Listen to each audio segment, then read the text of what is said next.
Hello, বই পরিচয়ের নতুন ভিডিওতে আপনাকে স্বাগত। আজকেও নতুন একটি বইয়ের সাথে আপনাদেরকে পরিচয় করিয়ে দিব। বইটি হচ্ছে দিনলিপি। বইটির লেখক অবশ্যই অনেক জনপ্রিয় এবং বিখ্যাত লেখক সৈয়দ মুজতবা আলী। সৈয়দ মুজতবা আলী একটা ব্র্যান্ড, একটা প্রতিষ্ঠান। তিনি এতটাই জ্ঞানী ব্যক্তি ছিলেন। তো তাঁর লেখা বই তিনি আম, তার ব্যাপারে বলতে গেলে ভিডিও বড় হয়ে যাবে, যেহেতু এটা শুধুমাত্র বই পরিচয়। তো বইটি প্রকাশিত হয়েছে বিশ্ব সাহিত্য কেন্দ্র থেকে। বইটির পাতা সংখ্যা হচ্ছে 59 পেজেস বই, খুবই ছোট একটা বই।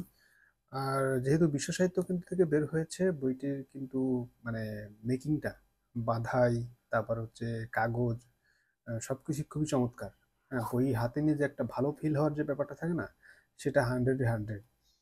আর একটা ব্যাপার জানিয়ে রাখি, যেহেতু বিশ্ব সাহিত্য কেন্দ্র থেকে বের হয়েছে, বিশ্ব সাহিত্য কেন্দ্র কিন্তু মাঝে মাঝেই বইয়ের উপর ডিসকাউন্টেড সেল দেয়। আপনারা যদি ওদের যে আউটলেট বাংলা মোটরে যে বিশ্ব সাহিত্য কেন্দ্র আছে, ওখানেই কিন্তু ওদের সেলস সেন্টার রয়েছে, ওখানে গেলেই বইটি পেয়ে যাবেন। সবসময় পাবেন হয়তো স্টকে থাকলে।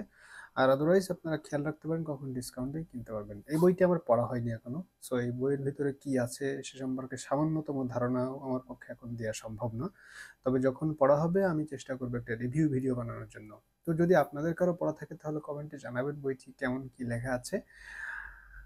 আর বইটি তো দেখলেনই, এই হচ্ছে চেহারা। এইটা যেহেতু মানে বিভিন্ন প্রকাশনী থেকে হয়তো বের হয় এই ধরনের বই, তো এক এক জায়গায় একরকম মলেট পাবেন, এক এক রকম বাধাই পাবেন। তো বিশেষ সাহিত্য কেন্দ্রের মেকিং তো বেটার, বেটার বই পেতে হলে এখান থেকে নিতে পারেন। তো এই তো দিনলিপির সাথে পরিচয় করে দিলাম আজকে। সৈয়দ মুজতবা আলীর বই, মানে ওনার বই ধরতেও ভালো লাগে, নাম বলতেও ভালো লাগে। মানে ওনার নাম নিয়ে ধন্য হলাম আর কি। বাই দ্য ওয়ে, পরের ভিডিওতে আপনার সাথে আবার দেখা হবে।